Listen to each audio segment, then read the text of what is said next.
Baha na naman sa amin, baha sa gugon, baha din dito sa bahay, oh. Galing sa biyahe. Ayan, oh. Hmm. Pwede nang, pwede nang, magpakawala ng tilapia rito. Kung sino yan dyan, mayroong fingerlings dyan na ibigay nyo na sa akin at alagaan ko rito sa loob ng aking bahay. Ayan, oh. Last na. Dire-diretso dyan sa labas, oh. Oh. Pwede nang magpakawala ng tilapia rito. Ay, tataba ang mga tilapia rito. Kasi mga tain ng pusa ang kakainin yan. Oh. Oh.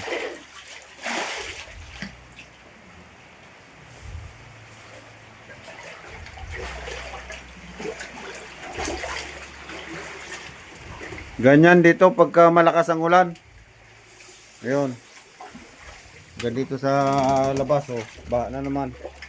Pero dun sa taas, hindi na baha kasi tinaasan ko na yan. Yun lang.